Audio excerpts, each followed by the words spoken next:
Hi, ഇന്നാണ് കേട്ടോ ബിനീഷ് ചേട്ടൻ്റെ അമ്പലത്തിൽ പൂരം സ്റ്റാർട്ട് ചെയ്യുന്നത്.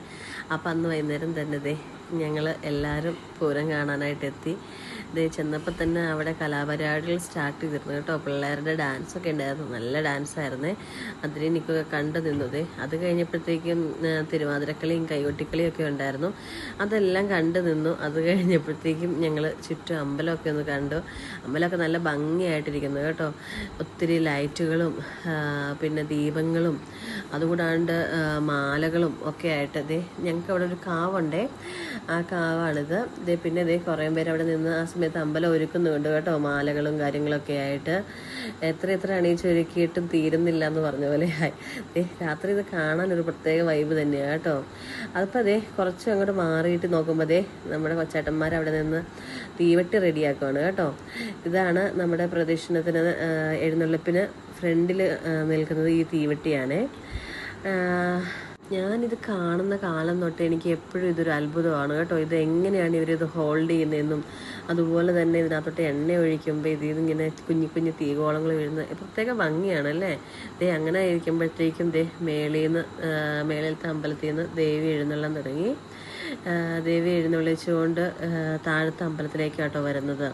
അപ്പോൾ അങ്ങോട്ട് കുറച്ച് കഴിഞ്ഞ് ഇങ്ങ് വന്നിട്ട് അവർ പറന്നിറക്കാനും ഇങ്ങനെയൊക്കെ കാര്യങ്ങൾ അവിടെ കുറച്ച് ചടങ്ങുകളൊക്കെ ഉണ്ടായിരുന്നു. അത് കഴിഞ്ഞിട്ടാണ് താഴത്തെ അമ്പലത്തിലേക്ക് എഴുന്നള്ളിപ്പിനായിട്ട് വരുന്നത്. അപ്പോൾ ഞങ്ങളെല്ലാം താഴത്തെ അമ്പലത്തിൽ കാത്തു നിന്നു എഴുന്നള്ളിപ്പ് കാണാനായിട്ട്. അപ്പം മുത്തുക്കുടകളും കാര്യങ്ങളൊക്കെ പിടിച്ച് പിള്ളേരൊക്കെ വഴികളിലുണ്ട്. തീവട്ടി ഫ്രണ്ടിൽ വരുന്നുണ്ട്. അതുകൂടാണ്ട് ചെണ്ടമേളമൊക്കെ ഉണ്ടായിരുന്നു കേട്ടോ. ഒരു പ്രത്യേക വൈബ് തന്നെയാണ് ഈ സമയത്ത്. എല്ലാവരും ഭയങ്കര ഭക്തിയോടെയും കൗതുകത്തോടെയും ഒക്കെ നോക്കി നിൽക്കുവാണേ. അതിരിക്കും നിൽക്കുവാനും അക്കുവിനൊക്കെ ആണെങ്കിൽ 100 സംശയങ്ങളായിരുന്നു ഇതിനെക്കുറിച്ച് കേട്ടോ. എനിക്ക് പലപ്പോഴും തോന്നിയിട്ടുണ്ട് ഇവിടെയുള്ളവർക്ക് ഈ പൂരവും വള്ളംകളിയും ഒക്കെ ഒരു പ്രത്യേക സ്പിരിറ്റാണ്. കാരണം വിനീഷേട്ടനൊക്കെ പലപ്പോഴും ഈ സമയമാവാൻ നോക്കിയിരിക്കും ലീവ് എടുക്കാനായിട്ട്. അതിനല്ലേ ഇവരുടെ ഫ്രണ്ട്സ് എല്ലാവരും ഈ സമയത്ത് ലീവ് കിട്ടുകയാണെങ്കിൽ നാട്ടിലെത്താൻ മറക്കാറില്ല കേട്ടോ. ഇത് കണ്ടോ, ഇതാ ഞാൻ പറഞ്ഞ തീവെട്ടിയിൽ എണ്ണ വരുന്നത്. ഒരു പ്രത്യേക ഭംഗിയാണ് കേട്ടോ ഇത് കണ്ടിരിക്കാൻ. അങ്ങനെ താഴെ എത്തി. താഴെ പൂജയൊക്കെ ഉണ്ടായിരുന്നു.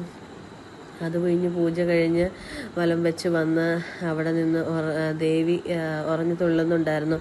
ആ സമയത്ത് ചുറ്റിരിക്കുന്ന ആളുകൾ കുരവിടാനും ഭക്തിയോടെ കൈകൾ കൂപ്പി പിടിച്ച് പ്രാർത്ഥിക്കുകയും ഒക്കെ ചെയ്യുമായിരുന്നു കേട്ടോ.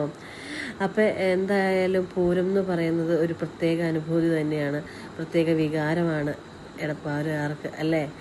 അപ്പം നമുക്ക് പൂരം നാളുകളിൽ കാണാം. അടുത്ത വീഡിയോ ആയിട്ട് വരെ ബൈ.